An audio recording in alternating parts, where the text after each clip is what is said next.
We've got to get into the faces of the people at Parliament. We've got to get into Parliament. We've got to be there in their face and look them in the eye. Toward the end of the Currawong campaign, my nickname in Macquarie Street was Shane in the Arse. And I'm proud of that. I want that on my headstone when I die. But our next speaker is a former CEO of Pittwater Council and a man who speaks beautifully and wonderfully about the pipes.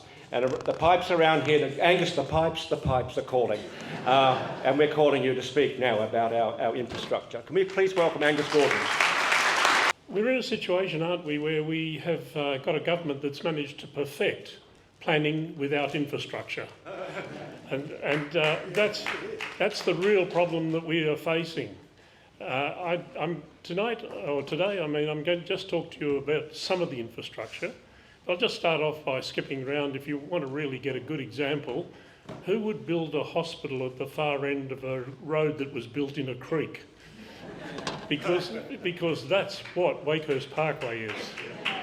And if you're worried about bushfire, bear in mind that not only does Wakehurst Parkway flood, but so does Pittwater Road, and so does Mona Vale Road. The new Mona Vale Road goes through the Samuel Street intersection, which in fact is flood prone.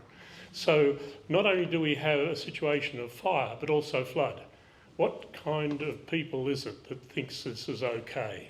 Much of this area was the infrastructure, and I'm talking about the water supply and sewerage, was designed back in the 1960s. For water supply, for example, goes back earlier than that. But it was all built on the basis of a population growth that was expected at the time, which is in fact about half of what has actually occurred. And so we need to understand that all the design work is in fact way out of date. What does that mean? Well, it means that you'd know this at your place, probably every now and again the water pressure fluctuates and sometimes it disappears. And that's because really the infrastructure isn't there. Our water supply, comes from Warragamba. It comes from Warragamba down to Ryde pumping station. And you may remember a couple of months ago, they blew up one of the pumps at Ryde trying to get the pressure into the area. And they had a major problem. They were lucky that they had all the tanks full at the time. So we have a situation where the water supply is already stressed.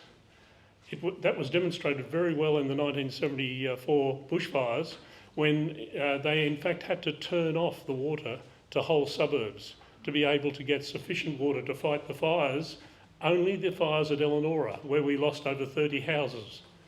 And they haven't actually improved that water supply very much at all since.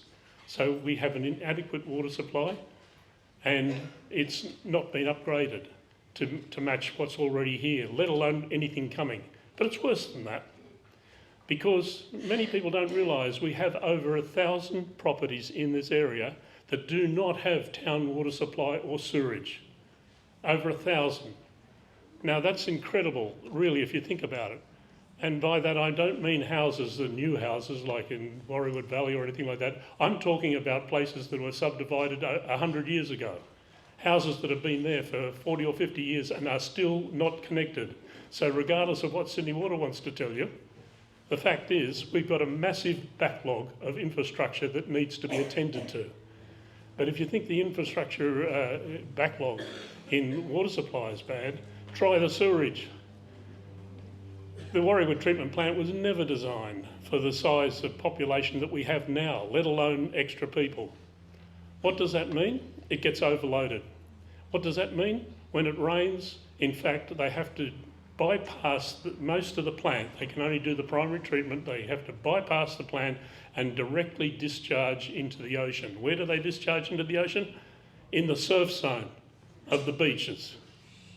And that's how it is at the present. And that's without even servicing those 1,000 homes that also don't have sewerage. They don't have reticulated sewerage. And not only do they not have reticulated sewerage, but anyone who knows anybody who is unfortunate enough to have that situation would know that when it rains, the entire yards of those top properties turn into slush. And it's not very good slush because it has pathogens and viruses in it.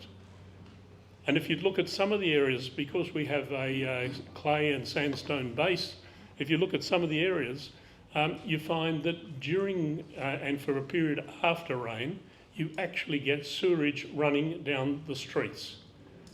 And in fact, it was only the other day somebody was talking to me from Scotland Island and was saying how much of the sewerage was now coming down the street because these streets are now being paved. And so the streets are being paved, which actually facilitates the sewage running down the streets and into houses. So we have a total lack of demonstrated understanding of infrastructure by the state government. They just don't get it. And it's not, we can jump up and down about the politicians, but it's not really the politicians. It's actually the advice they're getting from their own people, from the public service. Now, I've been a public servant for many, many years, and I would have to say to you that I'd be ashamed to be part of the public service today. It's unbelievable. It's all about PR, not about delivery of real results.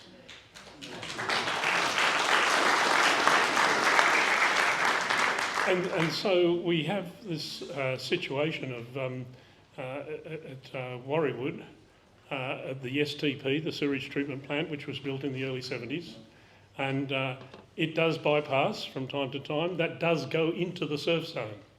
They do suggest you don't swim there for about 3 days. I suggest it might be a bit longer than that because it takes more than 3 days to get it all through the system. Anyway, but the crazy thing about all that is that sewerage works was designed with an ocean outfall. And if you ask Sydney Water and you say to them that was designed with an ocean outfall, it was never built, Sydney Water will say, oh no, that's wrong. Doesn't know what he's talking about. Well, the reason I know what I'm talking about was because I was involved in the design. There was an outfall supposed to be designed and built to take the effluent far enough offshore, the same as the other major outfalls, and that it would allow it to dissipate away from areas where people swim. But as I say, the PR is much more important than the actual engineering and the delivery, apparently. We are facing a situation where we really do not have, we have major holes in our infrastructure today. That we have a backlog that needs to be addressed. In fact, it's a multi-million-dollar backlog that needs to be addressed. And that's before we try to cram more people into this area and try to put them in those filing cabinets that we seem to, that the state government seems to favour. Ladies and gentlemen, I won't take any more of your time. I just wanted to say to you, we are looking at a situation here where we have a totally irresponsible state government. It